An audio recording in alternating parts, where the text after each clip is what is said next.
Assalamualaikum. Jangan lupa like, comment, and subscribe. Bye. Seperti kita sampaikan sebelumnya, waktu demi waktu tubuh kita makin melemah, makin berubah, makin kepada kehancuran. Kan itu pembahasan sebelumnya. Kalau kita misalnya cermin kita di rumah, setiap pagi kita bercermin, kita taruh kamera satu di dinding ke arah cermin. Jadi setiap pagi kita bercermin, terekam selama setahun, 10 tahun, 20 tahun.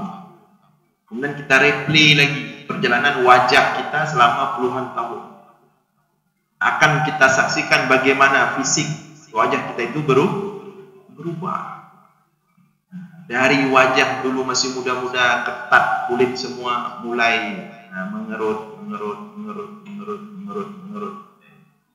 Demikian juga rambut yang dulu muda lebat, makin bertambah tahun makin jarang. Lebatnya rambut makin ada yang rontok. Yang ini juga demikian, kening. Dulu masih muda, rambut masih segini. Makin lama makin kayak lapangan apalah. Makin naik ke atas dia. Umur 50-60 tinggal setengah ni. 70 kabeh hidup. Dah licin ya. Dah seperti kaca. Cobalah. Itulah dunia. Tapi apa yang kita lakukan? Wa antum turiduna tajdidaha. Dunia itu tempat yang fisik kalian itu mabliyah, kata Ali. Akan terus menuju kepada kehancuran, kekurangan, tapi kalian selalu berusaha tajdidah untuk memperbaharuinya. Makanya sekarang setiap bedah make up itu bisnis paling menguntungkan itu. Bagaimana orang tua tetap nampak muda. Laki-laki sama juga, laki-laki juga seperti itu. Perempuan lebih lagi ribut beli ini skincare baru, yang update baru. Makanya di mana toko-toko skincare itu banyak rezeki itu tukang parkirnya. Orang beli ini beli itu, keluar lagi model baru yang kulit agar nampak lebih ketat, agar nampak lebih cerah, agar apa lagi, macam-macam lah. Yang bulu mata, yang alis, macam-macam lah. Tidak bisa tumbuh lagi, buat yang palsu. Atau tinggal sedikit lagi, buat yang palsu biar tetap segar. Yang macam-macam lah. Bahkan kalau tingkat-tingkat lebih di atas lagi, operasi plastik. Hidung tambah mancung dikit. Ini tarik ke belakang dikit. Pokoknya sudah ditarik, dibuat-buat. Begitulah kehidupan dunia. Itulah yang dilakukan oleh manusia. Dia selalu ingin memperbaharui, padahal tubuhnya semakin hari semakin rusak. Yang bapak-bapak demikian juga, cat rambut. Alhamdulillah akhir-akhir ini dah jarang bapak-bapak cat rambut. Selama sudah banyak pengajian, sudah disampaikan hukum-hukum cat rambut. Kalau dulu cat rambut itu udah kayak pakai minyak rambut di rumah. Setiap pagi cat dikit tu. Jadi semua walaupun umur 70 tahun masih hitam rambut dulu.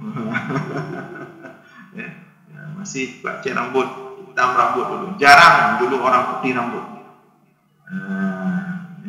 Dulu suka cat rambut. Sekarang orang sudah ngerti. Ternyata cat rambut itu hukumnya haram. Bagi laki-laki dasar hukum cat rambut haram. Dasarnya haram. Kecuali warna merah kekuning-kuningan. Itu yang dibolehkan. Tapi dasarnya haram. Tidak boleh merubah warna rambut. Kalau merah kekuning-kuningan boleh. Kecuali perempuan. Kalau perempuan hukum dasar cat rambut boleh. Dia mau cat suka hati boleh perempuan. Mau kuning, mau biru, mau merah, mau apa. Yang tidak boleh bagi perempuan cat warna hitam, itu yang nggak boleh. Nah, kalau laki-laki dasarnya haram, yang boleh merah ke kuning-kuningan. Kalau perempuan dasarnya boleh, yang nggak boleh warna hitam. Nah, yang lain boleh. Mau update seminggu sekali boleh, silakan. Nah, misalnya mungkin dia bicara dulu sama suami bilang biar nggak bosan di rumah, sesekali nampak biru misalnya. Sesekali nampak. Nah, sepakati saja minggu ini kita edisi biru misalnya. Nah, pergi ke salon istri cek warna biru, ya. Nah, nanti minggu depan biar ada suasana baru, agak pink dikit rambutnya biar apa, ya. Boleh kalau perempuan boleh, ya. Tapi begitulah kita manusia, begitulah kehidupan dunia, ya. Nah, berusaha untuk selalu tampil, selalu ingin tampil tajdid itu ingin selalu memperbaharui, padahal tubuh memang sudah semakin lemah.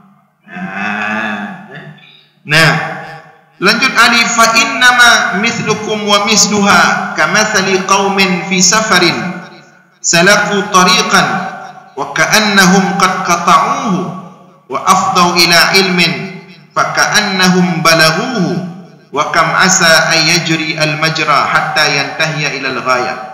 Perumpamaan kalian seperti perumpamaan kalian terhadap dunia seperti perumpamaan suatu kaum, suatu kelompok orang yang sedang berada dalam safar, berjalan menuju satu perjalanan yang seolah-olah mereka sudah pernah berjalan di tempat itu, di jalan itu, dan sedang mencari kepada petunjuk atau ilmu yang seolah-olah mereka telah sampai kepada ilmu itu. Jadi kita ini sebenarnya sudah tahu semuanya, tapi tetap kita lakukan.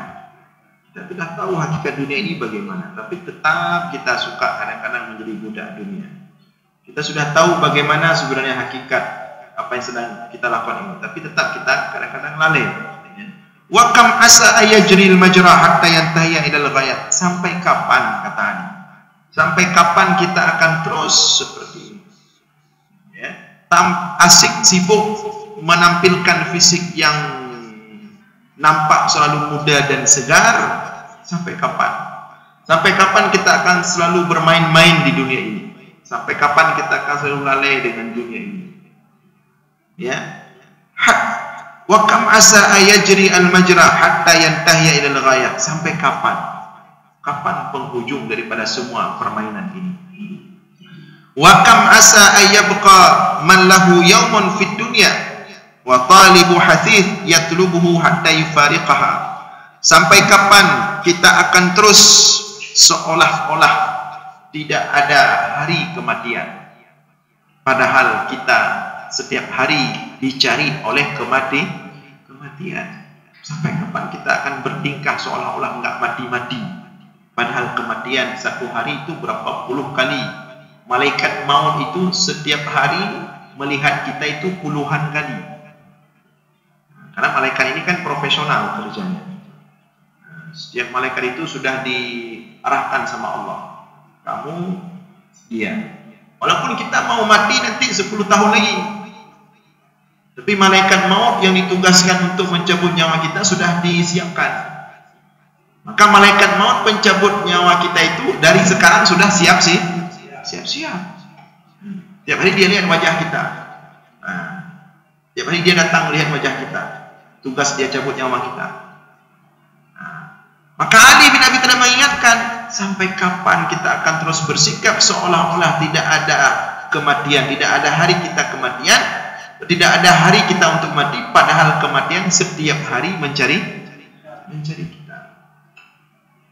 Cuman karena Allah tidak buka hijab saja. Kalau Allah buka hijab, kita nampak setiap hari malaikat maut yang bertugas, dia bertugas mencabut nyawa kita. Mungkin kita akan selalu dalam keadaan beribadah, tidak mau lagi diajak ngopi misalnya, nggak sempat lagi pikir ngopi, nggak sempat lagi mikir enak sangur SB itu, nggak sempat lagi. Setiap hari nampak malaikat maut. cuman kita nggak nampak saja. Jadi sampai kapan kita akan bermain-main, ya? Kita akan lalai. Fala tajza'u li bu'siha wa dharra'iha fa innahu ila qita'. Maka janganlah kalian merasa susah dengan berat dan sulitnya dunia ini, karena setiap apapun yang sulit, yang susah di dunia ini akan ada akhirnya. Wala tafrahu bimata'iha wa na'ma'iha fa innahu ila zawal.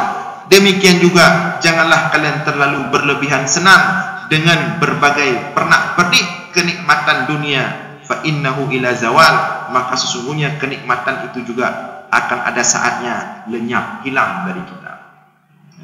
Di dunia ini, kalaupun kita susah-susah sekali, kalaupun kita berat-berat sekali, maka jangan terlalu galau, jangan terlalu sedih, karena setiap kesusahan dunia ini akan ada akhir.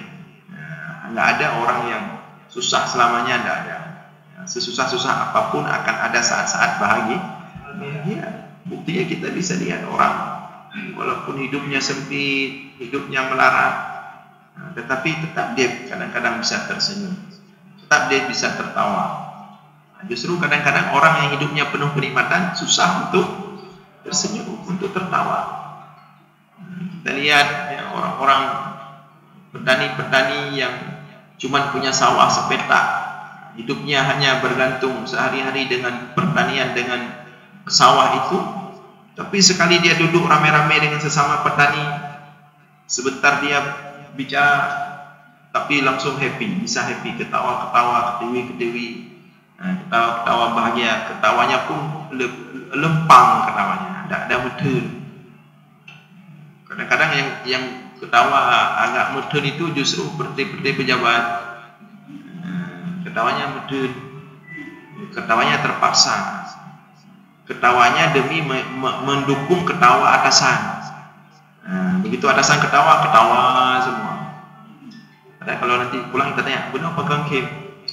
Alah, nama tak Kim juga, kagak juga Kim, dah lucu. Nikmat, lebih nikmat ketawa orang di sawah. Kita lihat orang kerja bangunan, orang kerja bangunan, dari pagi dia sudah aduk semen di bawah terik matahari. Kalau kita lihat secara fisik berat sekali, mungkin kita nggak sanggup. Tapi begitu sejenak mereka istirahat siang sambil makan, ketawa-tawa, bicara, lucu, ketawa, lepas. Kadang-kadang kita pengen duduk bersama mereka. Kebahagiaan ternyata ada sama mereka. Begitu kita lihat keadaan kita di kantor, sibuk dengan promosi jabatan, berebutan jabatan, sibuk dengan berada di samping atasan, sibuk dengan semua sibuk dengan kita pikir bahagia padahal tidak bahagia. Bersaing sesama, saling makan-memakan, saling menjatuhkan. Ternyata yang bahagia di sana, walaupun penghasilan mereka sedikit, tapi bahagianya luar biasa. Maka oleh karena itu, ketika yang kita rasakan di dunia ini berat, jangan terlalu berlebihan juga sedih, karena sesungguhnya setiap rasa berat dan kesusahan di dunia ini akan ada akhirnya. Demikian juga kalau kita mendapatkan nikmat, jangan berlebihan bahagianya, karena setiap nikmat itu juga fa innahu ila zawal, akan ada akhirnya. Ajibtu li talibid dunya wal mautu yatlubuhu. Lanjut Ali bin Abi Thalib, aku takjub, aku heran dengan orang yang terus mencari dunia padahal kematian terus mencarinya. Wa ghafilun wa laysa bimaghfulin anhu. Aku juga heran dengan orang yang lalai padahal dia tidak pernah dilalaikan. Ada orang lalai, dia ingat mati, padahal dia itu tidak pernah dilalaikan oleh malaikat maut. Malaikat maut tidak pernah lalai dari dia. Dimanapun dia berada, malaikat maut terpantau. Ditunggu waktu cabut nyawa. Keberadaan kita ini tidak dilalaikan oleh Allah. Selalu terpantau di mana kita duduk, di mana kita berada. Waktu kita ini ada yang hitung. Walaupun kita nggak menghitung waktu kita sendiri. Kita nggak tahu kapan akan mati. Makanya kita nggak hitung waktu kita. Walaupun kita tahu pun mungkin kita nggak hitung. Waktu kita hidup sudah berapa, akan berapa lama lagi. Jam ini kita akan kemana. Nanti besok kita akan kemana. Kita nggak hitung. Tapi ada makhluk Allah. Sudah disiapkan oleh Allah yang tugasnya khusus untuk menghitung waktu kita. Setiap hari dia hitung waktu kita. Itulah malaikat maut. Allah katakan kepada malaikat maut, jaga si fulan. Dia akan engkau cabut nyawanya di tempat ini, jam ini, dalam keadaan ini. Maka malaikat maut menghitung berapa? 1 tahun lagi. Jalan 1 hari, kurang sehari dia hitung. Jalan seminggu, jalan setahun, tinggal 9 tahun lagi. Ada orang yang tidak pernah, ada makhluk Allah yang tidak pernah lalai menghitung waktu kita. Walaupun kita sendirilah lalai. Nah, jadi jangan kita pikir ini persoalan ringan, ini persoalan biasa. Kita dihitung ini. Ya, kita dihitung selalu. Waktu kita berapa lama lagi, ada yang mencatatnya. Maka seharusnya setiap sampai tanggal lahir kita atau setiap sampai ulang tahun kita, harusnya kita bersedih. Nah, bukan beli balon, beli lilin. Seharusnya kita bersedih. Berarti jadwal keberangkatan kita ke kehidupan selanjutnya semakin dekat. Semakin dekat kita, maka malaikat maut semakin dekat dengan kita. Semakin dekat kita waktu berangkat, malaikat maut semakin dekat. Semakin dekat kita mati, malaikat maut semakin sering menghampiri kita. Nah, coba kita tidak nampak saja. Karena ada itu cerita tentang Nabi Sulaiman. Nabi Sulaiman tentang Nabi Idris. Ada seorang hamba Allah sedang duduk di suatu tempat di depan Nabi ini. Tiba-tiba datang malaikat maut, dilihat sama Nabi. Tanya malaikat sama Nabi ini, kenapa kamu kesini? Tujuan apa? Saya mau cabut nyawa si fulan. Ini kita ini banyak juga malaikat maut nih. Nggak nampak mungkin. Ada yang tugas malaikat maut cabut nyawa yang pegang kamera misalnya. Ada yang di sini malaikat maut yang dia ditugaskan oleh Allah untuk cabut nyawa yang mengisi pengajian. Sambil kita isi pengajian, yang malaikat pencabut nyawa dia dalam hatinya pegang baju bela, wadai jak jaju. Yang sedang duduk santai sudah ada semua ini. Sudah ada semua. Cuman tinggal waktu. Yang pasti mereka nggak pernah lalai. Mereka profesional kerja. Makhluk Allah itu semua itu malaikat profesional. La ya'sunallah wa yaf'aluna ma yu'marun. Mereka tidak pernah bermaksiat kepada Allah. Mereka tidak pernah tidak menjalankan perintah Allah. Mereka selalu dalam keadaan menjalankan perintah Allah. Begitu ditugaskan, laksanakan. Tidak, la yastakhiruna sa'atan wa la yastaqdimun. Begitu waktunya tiba, tidak mundur 1 saat detik pun dan tidak lewat 1 detik pun. Langsung dicabut. Nah, mudah-mudahan malaikat pencabut nyawa kita mencabut nyawa kita sedang dalam keadaan seperti ini di masjid. Yang sedang mengisi pengajian dicabut sedang mengisi pengajian. Yang sedang mendengar pengajian dicabut sedang mendengar pengajian. Yang pasti tidak lewat 1 detik pun, tidak diundurkan 1 detik pun. Begitu tiba waktu serah, dia sudah siap, dia tahu di mana kita. Walaupun fi burujim musyayyadah, walaupun kita lari kemana, walaupun kita mengurungkan diri fi burujim musyayyadah dalam bangunan yang kokoh berlapiskan baja, tetap dicabut oleh malaikat pencabut nyawa tersebut. Nah, baik, insyaallah kita lanjutkan malam Sabtu depan. Mudah-mudahan ada manfaat. Aqulu qawli hadza wa astaghfirullah li wa lakum. Wassalamualaikum warahmatullahi wabarakatuh.